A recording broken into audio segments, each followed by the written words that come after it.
ಬರೀ ಒಳ್ಳೆ ಶಬ್ದಗಳಲ್ಲಿ ಯಾರನ್ನಾರು ಬೈಬೋದು, ಗೊತ್ತಲ್ವಾ? ನೀವು ಡಿಕ್ಷನರಿ ನೋಡಿ, ಎಲ್ಲ ಒಳ್ಳೆವೆ. ಬಾಪ ಪುಣ್ಯಾತ್ಮ, ತಮ್ಮನ್ ನಂಬಿಟ್ರೆ ನಾವೇನ್ ಸ್ವರ್ಗ ಕಳಿಸ್ಬಿಡ್ತೀರಾ?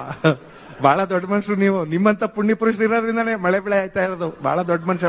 ಯಾವ ಕೆಟ್ಟ ಶಬ್ದ ಇದಾವ ಅದ್ರಲ್ಲಿ? ಎಲ್ಲ ಒಳ್ಳೆವೆ. ನಾನು ಅದಕ್ಕೆ ಬಹಳ ಸಲ ಹೇಳ್ತೀನಿ ಮಕ್ಕಳಿಗೆ, ಕನ್ನಡ ಭಾಷೆಯನ್ನು ಚೆನ್ನಾಗಿ ಮಾತಾಡೋದನ್ನ, ಚೆನ್ನಾಗಿ ಬರೆಯೋದನ್ನ ಕಲ್ತ್ಕೊಳ್ರಪ್ಪ, ತಪ್ಪಿಲ್ದೆ ಬರೀರಿ ಅಂತ. ನಾನು ಇಲ್ಲೆಲ್ಲೋ ಬೆಂಗಳೂರಲ್ಲಿ ನೋಡಿದೆ ಮೊನ್ನೆ, ಒಂದು ಬೋರ್ಡ್ ಬರುತ್ತೆ ರಸ್ತೆಯಲ್ಲಿ, ಯಾವ್ದೋ ಗೋಡೆ ಕಾಂಪೌಂಡ್ ಮೇಲೆ, ಈ ಜಗದಲ್ಲಿ ಯಾರು ಮೂತ್ರ ವಿಸರ್ಜನೆ ಮಾಡಬಾರದು.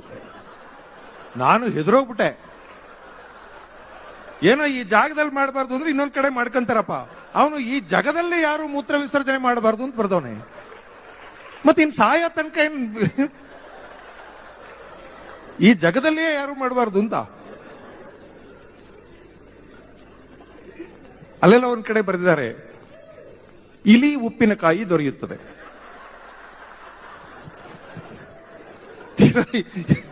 ಅವರು ಇಲ್ಲಿ ಉಪ್ಪಿನಕಾಯಿ ದೊರೆಯುತ್ತದೆ ಅಂತ ಬೋರ್ಡ್ ಹಾಕ್ಬೇಕು.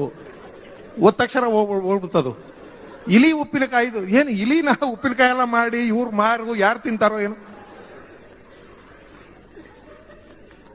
ಕನ್ನಡಿಗರಿಗೆ ಒಂದ್ ಶಕ್ತಿ ಇದೆ, ನಾನ್ ಗಮನಿಸಿರೋದು, ನೀವು ಒಪ್ತೀರಿ ಅಂತ ಅನ್ಕೊಂಡಿದ್ದೀನಿ. ಬಹುಶಃ ಕನ್ನಡ ಭಾಷೆ ಕಲಿಸಿದ್ದೇ ಇರಬೇಕದು. ಕನ್ನಡ ಮಾತಾಡುವ ಬಾಯಿಗಳಿವೆಯಲ್ಲ, ಯಾವ ಭಾಷೆ ಬೇಕಾದ್ರೂ ಅರ್ಗಿಸ್ಕೊಬಿಡ್ತಾರೆ, ಯಾವ ಭಾಷೆ ಬೇಕಾದ್ರೂ ಸಹಜವಾಗಿ ಮಾತಾಡ್ತಾರೆ ಕನ್ನಡದವ್ರು. ನೀವು ಮಲಯಾಳಂ ಮಾತಾಡಿಸಿ ಕನ್ನಡದವ್ರ ಕೈಲಿ ಮಲಯಾಳಿ ತರಾನೇ ಹೆಚ್ಚು ಕಡಿಮೆ ಮಾತಾಡ್ತಾರೆ. ಮಲಯಾಳಂನವ್ರ ಕೈಲಿ ಕನ್ನಡ ಮಾತಾಡಿಸಿ ಗೊತ್ತಾಗ್ಬಿಡ್ತದೆ ಇವರು ಮಲಯಾಳಂನವರು.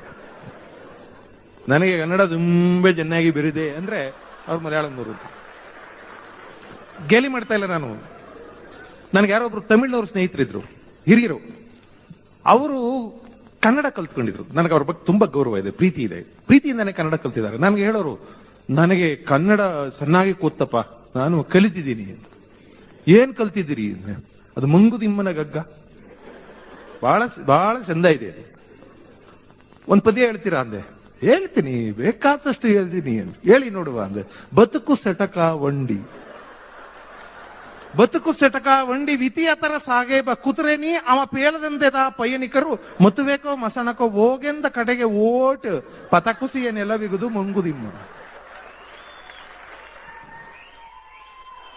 ಆದ್ರೆ ಈ ಕನ್ನಡದ ಹುಡುಗರಿದಾರಲ್ಲ, ಇವ್ರು ತಮಿಳ್ ಕಲ್ತ್ಕೊಳ್ಳಿ, ತಮಿಳವ್ರ ತರನೇ ಮಾತಾಡ್ತಾರೆ. ನಾನು ಥಾಯ್ಲೆಂಡ್ಗೆ ಹೋಗಿದ್ದೆ, ಅಲ್ಲಿ ಇವ್ರು ಥಾಯ್ ಭಾಷೆ ಕಲ್ತಿದ್ದಾರೆ. ಅವ್ರಂಗೆ ಮಾತಾಡ್ತಾರೆ, ಅಂತಾರೆ, ಅವ್ರಂಗೆ ಮಾತಾಡ್ತಾರೆ. ಚೈನಿ ಭಾಷೆ ಕಲಿಸಿ ಕನ್ನಡದವ್ರು ಕಲ್ತು ಬಿಡ್ತಾರೆ. ಬಹುಶಃ ಭಾಷೆಯಲ್ಲೇ ಆ ಥರದ್ದೊಂದು ಶಕ್ತಿ ಇದೆ ಅಂತ ಕಾಣಿಸುತ್ತೆ. ಯಾಕೆಂದ್ರೆ ನಾವು 50 ಅಕ್ಷರ ಕಲ್ತವ್ರು. ಇಂಗ್ಲಿಷ್ ನಲ್ಲಿ 26 ಅಕ್ಷರ. ನಾನು ಒಂದ್ಸಲ 26 ಅಕ್ಷರ ಅಂತಿದ್ದೆ. ಯಾರೋ ಹುಡುಗ ಎದ್ದೇಳ್ದ, ಸಾರ್ 52 ಒನ್ನಿ ಬರ್ದಿರೋ ಗೊತ್ತು ನಮ್ಗೆ ಎಂದ. ಸಣ್ಣ ಅಕ್ಷರ ಬರ್ದವ್ರಲ್ಲ ಅವರು. ಅದೇನು ಎಷ್ಟು ಸಲ 26 ಅಂತೀರಾ? 52 ಸಾರ್ ಬರ್ದಿರೋನ್ ಕಷ್ಟ ಗೊತ್ತು ನಮ್ಗೆ, 2 ಸಲ ಬರ್ದಿಲ್ವಾ ಅಂತ. ನಾವ್ ಇಲ್ಲಿ ತನಕ 26 ಅಂತ ಅನ್ಕೊಂಡಿದ್ವಿ. Sorry to interrupt. I just had a small announcement. The bus timings has been postponed by 10 minutes. So, yeah, thanks to the transport department. So we request all of you to stay back and enjoy the show. ಆಮೇಲೆ ನಂದು ಒಂದು request ಇದೆ. ನಾನು ಯಾವಾಗ ನಿಲ್ಲಿಸ್ಬೇಕು ಅಂತ ಇಲ್ಲೇ ಬಂದು ಧೈರ್ಯವಾಗಿ ಹೇಳಿ. ಚೀಟಿ ವ್ಯವಹಾರ ಬೇಡ. ನಾನೇನು ಅಷ್ಟು ಸೆನ್ಸಿಟಿವ್ ಅಲ್ಲ. ಅಥವಾ ಬೆಂದು ನನ್ನ ಕೈಯಿಂದ ಮೈಕ್ ಕಿತ್ಕೊಂಡು ಹೋಗ್ಬಿಟ್ರು ನನ್ಗೇನು ಬೇಜಾರಾಗಲ್ಲ. ಸ್ವಲ್ಪ ಈ ಮಾನ ಮರ್ಯಾದೆ ಇರೋರಿಗೆ ಸ್ವಲ್ಪ ಹಿಂಗೆಲ್ಲ ಅಂತಾರೆ. ನಮ್ಗೆ ಅವೆಲ್ಲ ಏನು ಅಷ್ಟೆಲ್ಲ ಸೆನ್ಸಿಟಿವ್ ಅಲ್ಲ. ನೀವು ನೇರವಾಗಿ ಬಂದು ಆಯ್ತಪ್ಪ ನಿಲ್ಸಿ ಇನ್ನೆಷ್ಟೊತ್ತು ಮಾತಾಡೋದು ಅಂದ್ರೆ, ಹೌದಾ ಬೇಡವಾ, ಸರಿ ಹೋಗ್ತೀವಿ ಅಂತ ಹೋಗ್ತೀವಿ. ನಾನು ಮ್ಯಾಥ್ಯೂ ಆರ್ನಾಲ್ಡ್ ಮಾತು ಹೇಳ್ತಾ ಇದ್ದೆ, words do not end up in mere meaning, they sound and suggest ಅಂತ. ಮಾತುಗಳಿಗೆ ನಿರ್ದಿಷ್ಟವಾದ ಅರ್ಥ ಏನಿರಲ್ಲ, ನಾವು ಕೊಟ್ಟ ಅರ್ಥ ಎಲ್ಲ ಇರುತ್ತೆ, ನಾವೇ ಅರ್ಥ ಕೊಡೋರು. ಈಗ ಅಯ್ಯೋ ನಾನು ಒಳ್ಳೆ ಹುಡುಗ ಅಂದ್ರೆ ನಾನು ಜಿ ವಿ ಅವ್ರ ಹತ್ರ ಹಂಗೆ ಹೇಳ್ಬೋದು, ನಾನು ಒಳ್ಳೆ ಹುಡುಗ ಅಂತ.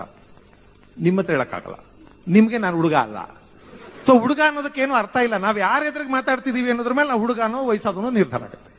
ಯಾವ ಶಬ್ದಕ್ಕೂ ನಿರ್ದಿಷ್ಟವಾದ ಅರ್ಥ ಇಲ್ಲ. ಈಗ ನಾಯಿ ಅಂತ ಒಂದು ಶಬ್ದ ಇದೆ, ಡಿಕ್ಷನರಿಯಲ್ಲಿ ಅದರ ಅರ್ಥ ಏನು? ನಾಯಿ ಅಂದ್ರೆ ಅದಕ್ಕೊಂದು ಅರ್ಥ ಇದೆ, ಅದೊಂದು ಪ್ರಾಣಿ, ಅದು ಹೀಗಿರುತ್ತೆ ಅಂತ.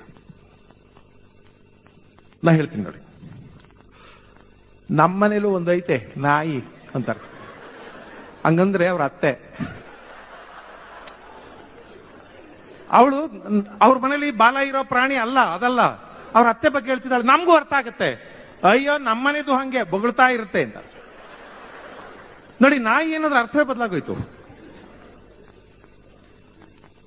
ಏ ಎಲ್ಲೋಗಿದ್ದೆ ನಾಯಿ ಅಂತಾರೆ. ಆ ನಾಯಿ ತಿರುಗೋದೊಂದು ಗುಣ ಇದೆಯಲ್ಲ, ಅದಕ್ಕದು ಪ್ರತಿಮೆದು. ಎಲ್ಲೋಗಿದ್ದೆ ಇಷ್ಟ ತನಕ ನಾಯಿ ಅಂತಾರೆ. ಈ ನಾಯಿಗಳು ತಿರುಗ್ತಾವ್ ನೋಡಿ.